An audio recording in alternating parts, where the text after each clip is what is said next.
바닥을 찍었다라고 이제 이야기하는 충분한 근거가 되고 있죠. 하지만 저는 그렇게 동의하지 않습니다. 2차 하락이 온다. 근데 이번에 1차 하락은 거래량이 굉장히 작잖아요. 2차 하락까지는 당분간 줄다리기를 좀 해야 되겠다.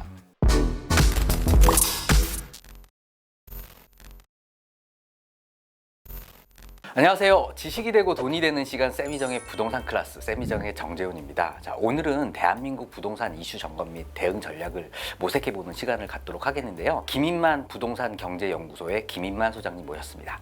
안녕하세요. 안녕하세요. 요즘 부동산 시장이 굉장히 좀 난감한 상황인 것 같습니다. 이게 의견이 분분해요. 전문가들 사이에도 이제 대세 상승이다, 아니다, 일시적인 조정이다 의견이 분분하기 때문에 오늘 내용이 많은 도움이 돼서 앞으로 내 집 마련을 하는데 밑거름이 됐으면 좋을 것 같습니다. 오늘 우리 소장님의 해안을 또 이렇게 나눠주는 시간 기대하도록 하겠습니다. 자, 소장님 이력을 보면요, 30대 중반에 잘 다니는 전자회사를 그만두고 부동산 전문 컨설턴트로 이제 변신을 하셨단 말이죠. 전공 분야와 이렇게 큰 연관 없어 보이는데 어떻게 그런 부동산에 관심을 가지시게 된 걸까요? 사실 살짝 후회도 합니다.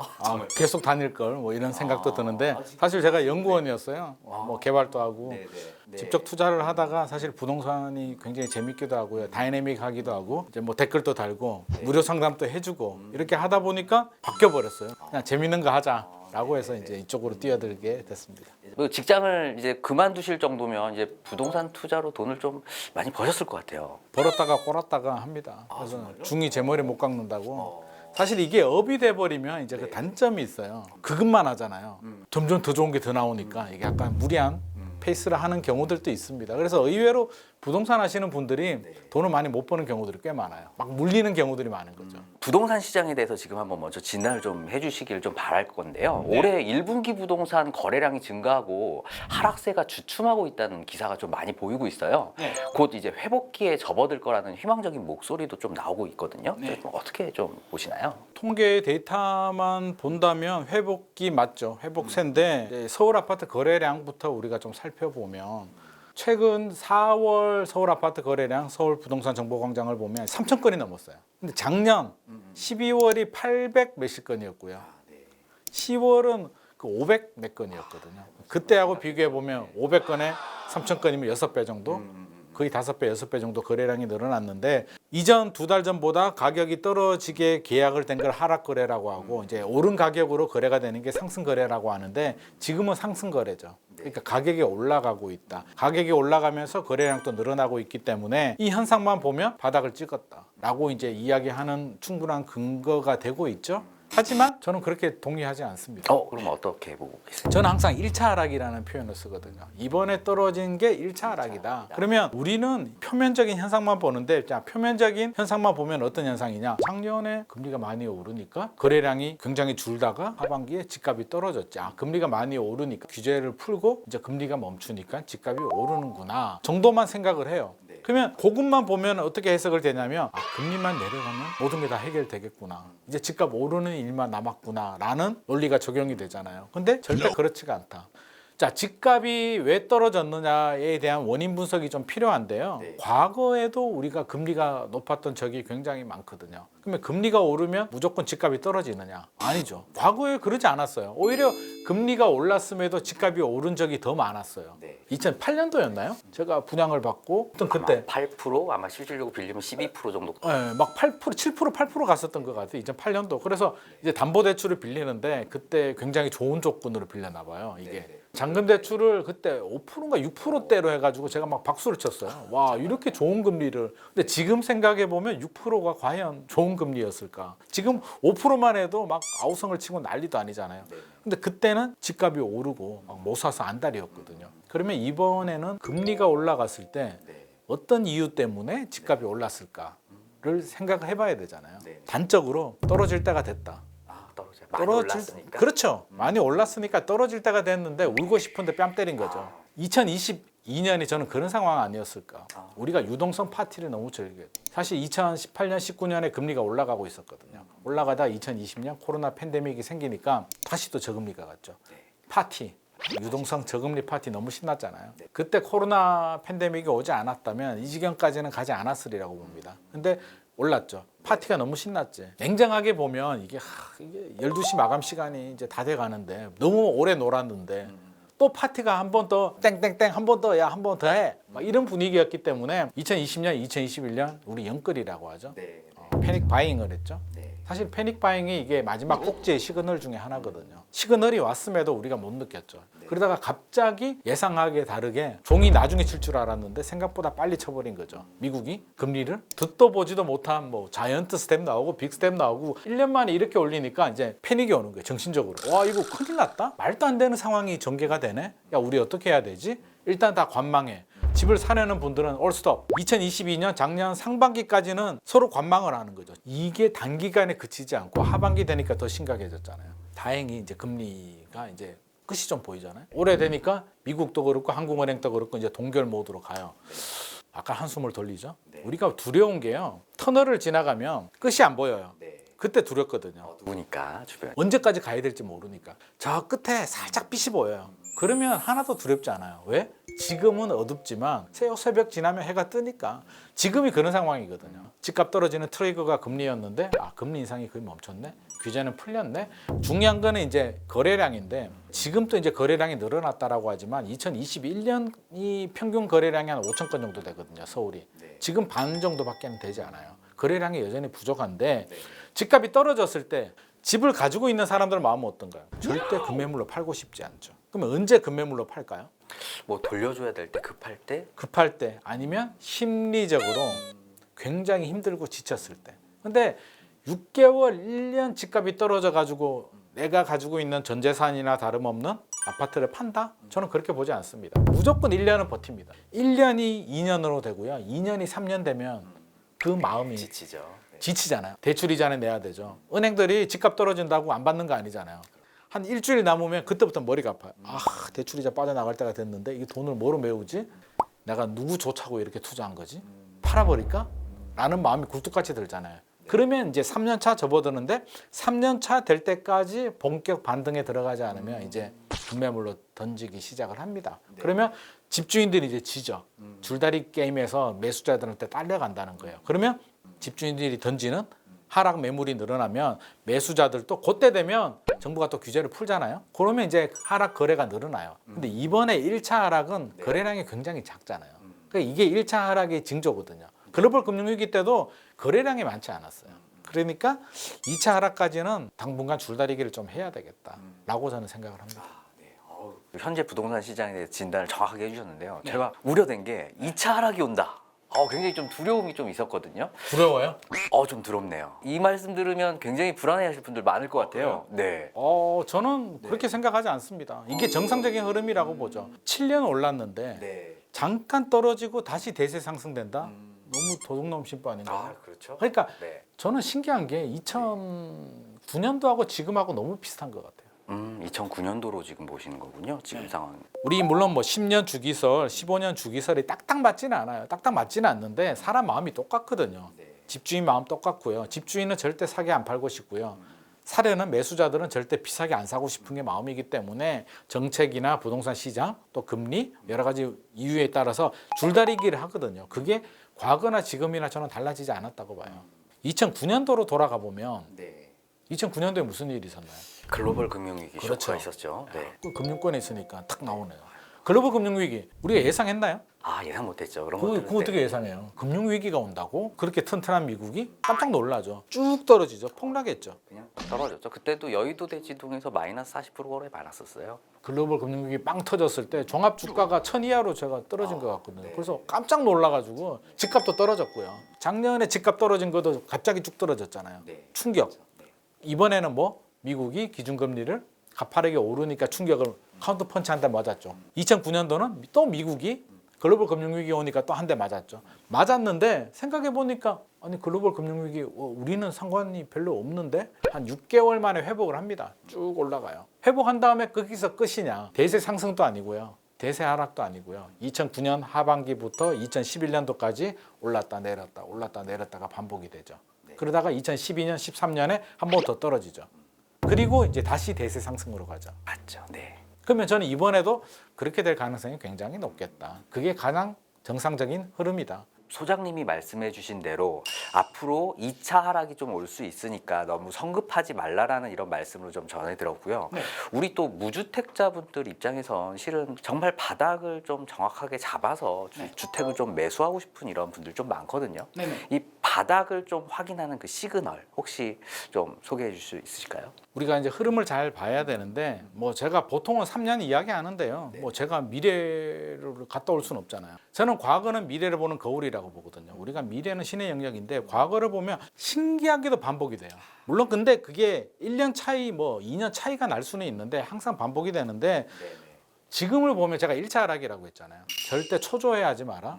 차분하게 우리가 지켜보자라고 이야기하는 게 1차 하락이고 2차 하락이면 이게 1년 만에 끝나지 않아요. 기본 제가 집주인들이 지칠 때 그게 3년은 걸리잖아요.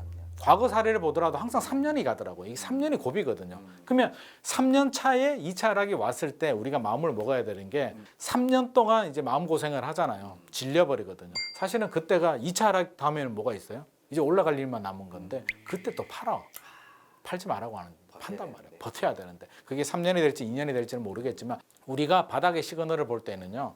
부동산 정책을 봐야 돼요. 정책의 메커니즘은 상한선, 하한선이 있으면 오버슈팅이 돼요. 집값이 과다하게 오르면 무조건 규제를 하고요. 집값이 지나치게 내려가면 빠르게 내려가면 언더슈팅이 되면 규제를 풉니다. 이 메커니즘에 아주 충실하고요. 2차 하락이 온다면 무슨 규제가 이제 더 풀리겠지? 이제 풀리는 규제를 우리가 봐야 돼요. 바닥의 시그널이. 강남 3구 용산에 대한 그렇죠. 특기 지역이 좀 강남 3구, 용산구 남아 있고요. 토지 거래가 아직 안 풀어졌죠. 이번에 사실은 풀어줘도 됐는데 네, 안 풀어졌더라고요. 집값이 계속 떨어졌으면 풀어줬죠. 근데 1월, 2월 집값이 멈췄잖아요. 네. 토지 거래가가 이제 4월이었는데 4월에서 6월 사이에 풀어주는데 지금 상승 거래가 늘어나고 있잖아요. 이 상황에서 풀어줄 이유가 명분이 없죠. 또 남아 있는 게 DSR. 대출 규제 풀어줬다라고 하는데 LTV 풀어줬고요. LTV가 이제 집값 대비 몇 프로 대출 풀어주느냐 얘기죠. LTV 풀어주고 DTI 풀어줬는데 결정적인 DSR 안 풀어주잖아요. 안 풀어졌죠. 네. 특례 보금자리만 예외적으로 한시적으로 풀어주자. 그거 남았죠. 또 5년간 양도세 면제. 조세특례법 99조 2항. 요거 가장 강력한 거. 가장 강력한 거. 요거 나오면 끝나. 무조건 사는 건가요? 요거 나오면 저는 묻지 마. 네, 묻지마. 요거는 묻지 마요. 자, 이제 우리 부동산 시장의 내관에 대해서 한번 좀 말씀을 좀 나눠봐야 될 것 같은데요. 지금 가장 큰 내관이 전세값 하락으로 인한 이제 역전세난이다라고 이런 아마 생각이 좀 드는데요. 자칫 이제 한국 경제 전반의 위기로 좀 번질 수 있다는 우려가 좀 나오고 있는데 어떻게 좀 전망하시나요? 내관 맞죠. 지금 내관이라고 한다면 미분양하고 이제 역전세 두 개가 있는데요. 다행히 미분양이 지금 최근에 좀 멈췄어요. 부동산 시장이 이제 거래량이 늘어나면서 그러니까 7만 5천까지 갔다가 7만 2천까지 내려와서 아마 국토부는 안도의 한숨을 쉴 겁니다. 미분양이 또 늘어난다면 아마 개입을 할 겁니다. 금융시장이 흔들리면 대한민국의 경제가 흔들리기 때문에 굉장히 예의주시하는 부분이고요. 두 번째는 이제 전세인데 전세는 이제 두 가지 악재가 있습니다. 전세 사기가 막 터지고 있고요. 역전세 문제가 있는데 전세 사기와 역전세는 좀 달라요. 우리가 일반적으로는 전세금을 돌려받지 못하면 우리는 사기라고 하는데 전세 사기라고 한다면 이제 사기의 의도, 기망의 의도가 있어야 돼요. 인천 뭐 사기왕처럼 감정평가를 부풀리고 대출을 받고 세입자한테 전세금을 받아서 그 돈을 횡령해요. 그럼 자기는 이득을 다 취하고 몰라 배째 이 집은 경매 넘기든지 말든지 마음대로 해. 경매 넘겨버리면 은행이 선순위이기 때문에 세입자는 돈을 받지 못하는 이런 게 깡통 전세, 전세 사기고 역전세는 전세 가격이 떨어지는 거예요. 떨어져서 집주인이 돌려주지 못하는 건데 둘 다 문제가 되죠. 지금 한간에는 전세 대출 때문에 집값이 올랐다. 그래서 전세 대출을 이제 금지해야 된다라는 이런 의견을 또 피력하시는 분도 있으세요. 그게 맞는 말인데요. 네네. 이미 시행되고 있는 제도를 다시 폐지를 하거나 금지를 한다? 현실적으로 맞지 않죠. 처음부터 안 해줬어야죠. 이제 와서 없앤다? 그러면 세입자들은 80%를 전세 대출 받고 있는데 전세 대출을 갑자기 막아버리게 되면 무슨 돈으로? 다운그레이드 돼야 되죠. 서울에 사시는 분이 경기도 외곽 소형 아파트로 가야 되고 빌라 3층에 사시는 분이 지하 단칸방으로 가야 되고 또 월세 시장으로 또 월세로 넘어가겠죠. 가야 되고 이제 이렇게 되기 때문에 현실적으로 전세를 금지해 버리게 되면 아마 엄청난 부작용, 반발, 현실적으로 어렵습니다. 예전처럼 절대적인 전세 시대는 이제는 현실적으로 어렵겠다. 당장 죽진 않겠지만 이제 한계에 좀 온 것 같긴 합니다. 그래서 서서히 이제 월세 시대로 가지 않을까. 월세로 간다는 얘기는 레버리지 무이자 갭 투자를 못 한다는 얘기고 버팀목 역할을 못 해주기 때문에 아파트 투자 시장도 10년, 20년이 지날수록 이제 서서히 좀 약화될 가능성이 있을 것 같습니다. 자, 그럼 지금 전세난이 굉장히 지금 심각한데요. 네. 전세 사기, 네. 사기가 심각한데 그럼 어떤 그 전세 사기에 대한 어떤 해결과 방지책 뭐 좀 좋은 의견 좀 있으실까요? 굉장히 어렵죠. 네, 그게 쉬우면 정부에서도 특별법이 잘 나왔을 텐데 자 이제 특별법이 통과했잖아요. 네, 국회 통과했는데 내용을 보면 간단하게 설명을 하면 세입자가 집이 경매 넘어가게 되면 내가 낙찰 받고 싶었는데 나는 1억에 낙찰 받으려고 했는데 우리 세미정님이 1억 5천에 낙찰 받아본 거예요. 제 전세집을.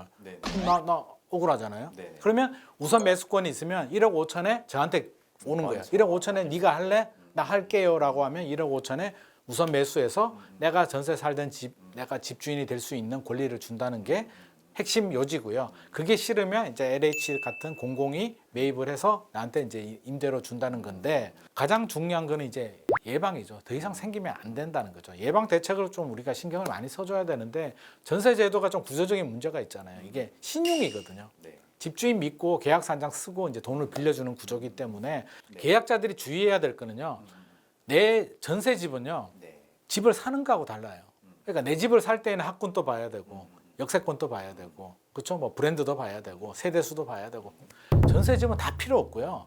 내 전세금 제대로 받을 수 있는지가 가장 중요합니다. 그래서 내 전세금 잘 받을 수 있으려면 최악의 경우 마지막 수단은 우선 변제권으로 경매 넘기는 거기 때문에 경매 넘길 때 은행, 그다음 국가 세금, 그러니까 체납 사실이 있는지 은행 선순위 등기부등본 확인해서 은행 근저당이 있는지는 반드시 확인해야 되고요. 전세 가율을 확인해서 전세 가율이 70% 넘지 않는 집을 확인하는 게 좋겠고 조금 찝찝하다 싶으면 무조건 보증보험을 가입해야 됩니다. 그래서 전세 계약하시는 분들은 꼭 명심을 해야 되고요.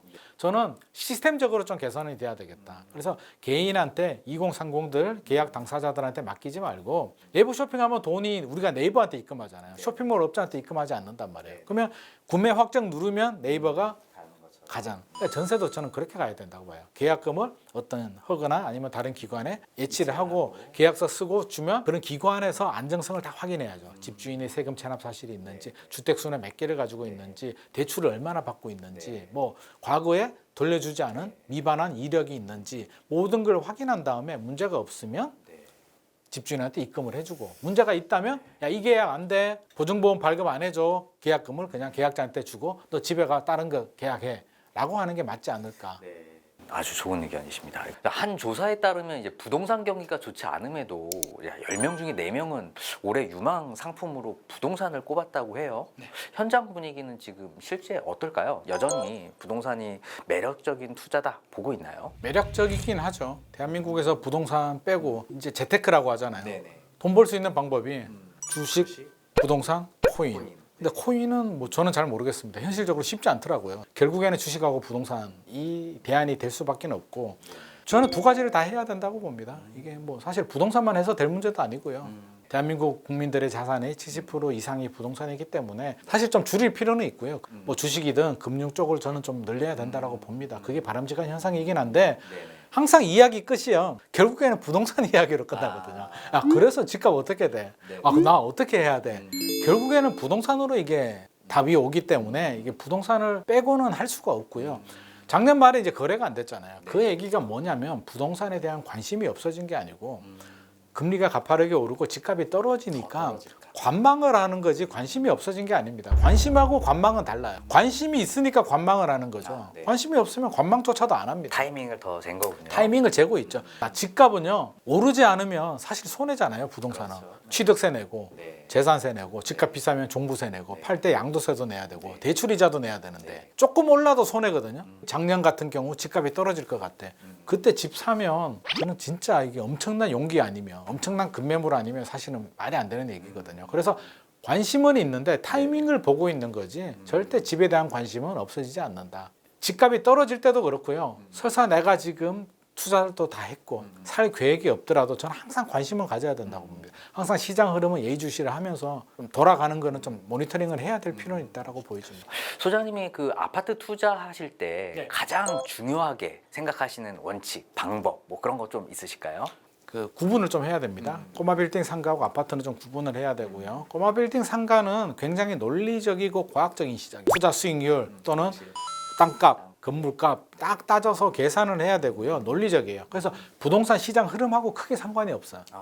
근데 최근에는 금리가 오르면서 동반 하락을 했는데 그거는 원인은 금리지만 이유는 좀 달라요. 아파트는 많이 올랐기 때문에 조정이 된 거고 꼬마 빌딩이나 상가는 수익률이 안 나오는 거예요. 금리가 오르다 보니까 월세 받아서 대출이자 감당이 안 되다 보니까 떨어지는 거예요. 그래서 떨어진 거는 똑같지만 사실은 좀 다른 시장으로 구분해서 봐야 되고요. 자, 일단 아파트를 보자면 꼬마 빌딩이나 상가는 개별성이 강해서 뭐 어떤 집합 건물이 위치나 가격에 따라서 전혀 다릅니다. 동선에 따라서 다르기 때문에 개별적으로 분석이 들어가야 되고요. 아파트는 개별 분석까지는 필요 없어요.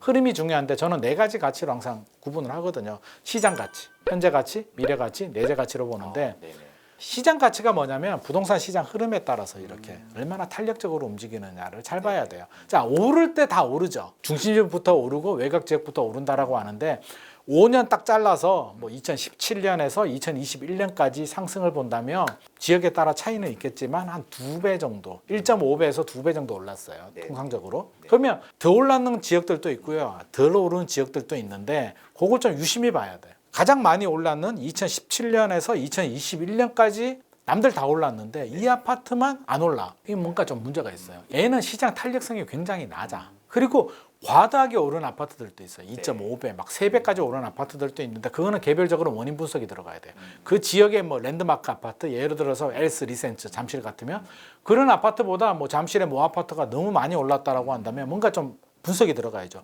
뭐 지하철 호재 같은 게 미래 가치가 있느냐, 아니면 재건축 호재가 있느냐. 타당한 이유가 있어야 되는 거고요. 지나치게 오버슈팅이 된 부분은 오히려 주의가 필요하고 흐름도 좀 봐야 돼요. 요즘 잘 나오잖아요. KB 부동산 봐도 그렇고요. 시세 흐름을 쭉 그래프로 보여주거든요. 그러면 일반적으로는 꾸준히 올라가는 곳들이 아무래도 좀 좋아요. 왜? 갑자기 2년 동안 오버슈팅된 지역들은 조정기가 왔을 때 피로감이 단기간에 많이 누적이 됐기 때문에 좀 빨리 떨어지는 경향들이 있어요. 물론 외곽 지역일 수도 있지만. 그래서 시장 가치는 이렇게 좀 시장 흐름에 따라서 잘 봐야 되고 주변에 안 사던 친구들이 사는지도 좀 보긴 봐야 되고요. 현재 가치는 뭐냐? 현재 가치는 이제 눈에 보이는 가치죠. 역세권이냐, 학군이 좋으냐, 초등학교가 가까이 있느냐, 세대수가 크냐, 또 브랜드가 좋으냐, 뭐 이런 걸 다 따져봐야 되는데 현재 가치가 좋은 아파트들은 가격에 또 반영이 됐어. 그래서 다 내 마음에 들면 비싸.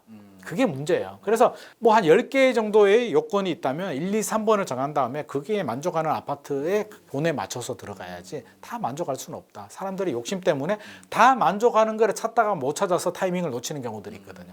우선순위를 정한 다음에 들어가자. 그리고 현재 가치가 왜 중요하냐면 집값이 떨어질 때는 다 떨어지잖아요. 그러면 이제 급매물이 떨어지잖아요. 그러면 2차 하락이 만약에 왔어요. 좋은 지역들도 고점 대비 마이너스 30%가 떨어져요. 그러면 언제 들어가느냐? 현재 가치가 좋은 아파트를 우선 찍어야 돼.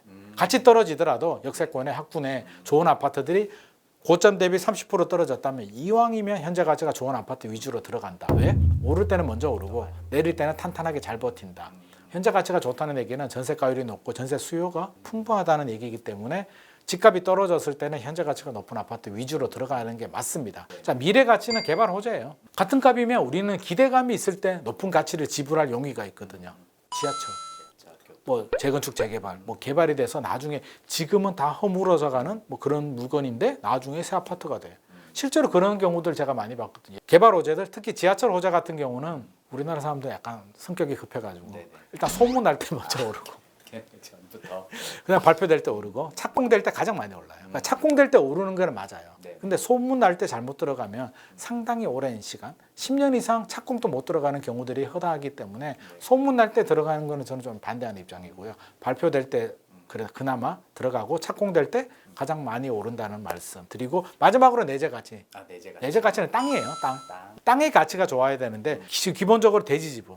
대지 지분이 많아야 재건축 재개발할 때 가치 평가를 높게 받을 수 있잖아요. 감정 평가액이 높게 나오기 때문에 같은 값이면 대지 지분이 좋아야 되고요. 두 번째는 용도 지역을 확인해요. 2종 일반 주거 지역이냐, 3종 일반 주거 지역이냐, 뭐 이런 얘기 많이 하잖아요. 뭐 용도 지역에 따라서 용적률이 정해져요. 용적률이라고 하면 아파트를 얼마나 높이 많이 짓느냐의 기준이거든요. 그러니까 용도 지역이 종상향 될 수 있는지, 이런 걸 해서 아파트 같은 값이면 좀 오래된 아파트. 새 아파트는 언제 될지 모르니까. 그러니까 한 20년, 30년 된 아파트를 투자할 때는 이런 내재 가치 꼼꼼하게 확인할 필요가 있을 것 같습니다. 조금 더 구체적으로 한번 들어가 보도록 하겠습니다. 자, 불황기에도 이렇게 뜨는 지역이 있다고 하잖아요. 실수요자들이 이제 주목할 만한 이런 핫스팟 혹시 알려주시고 좀 가시면 좋겠습니다. 첫 번째 한번 키워드부터 한번 가볼까요? 핫스팟이라고 한다면 일단 여러 가지 관점에서 좀 봐야 되는데요. 일단 아파트 기준에서 제가 말씀을 드리면 아파트는 뭐니 해도 타이밍이에요. 지금 타이밍에 적합하냐 그리고 가격이 얼마나 조정되느냐가 굉장히 중요합니다. 지금이 이제 침체기로 들어왔단 말이에요. 따지고 보면 들어왔기 때문에 당분간은 한 1년, 2년간은 막 오르지 않아요. 오르는 데만 오르고요. 먼저 떨어진 지역들이 유리할 수도 있어요. 그래서 저는 하락폭을 좀 봐라. 지금은. 하락폭 고점 대비 몇 프로 떨어졌는지를 봐야 되고 올라갈 때 올라가는 시장 가치가 있는 아파트인데 뭐 외곽 지역이거나 아니면 다른 이유 때문에 좀 많이 떨어졌어. 이런 거 위주로 저는 지금은 그렇다면 그게 어디냐? 최근에 이제 연끌하신 분들이 좀 많이 들어갔는데 노원구, 상계주공 쪽에 많이 들어갔어요. 최근에 오르긴 했는데 그래도 고점 대비 비교해 보면 여전히 고점 대비 한 20, 30% 정도 하락한 수준입니다. 그런데 제가 왜 여기를 상계주공을 제가 말씀드리냐면 일단 재건축 가능성이 굉장히 높아요. 1988년도에 지었고 용적률도 뭐 아파트마다 다르지만 뭐 150%뭐 이렇게 있기 때문에 내재 가치도 좋고요. 재건축이 되기 때문에 미래 가치도 좋고 GTX 호재도 있고 또 가격까지 떨어졌기 때문에 서울에서 9억 원 이하로 들어갈 만한 아파트가 그렇게 많지 않아요.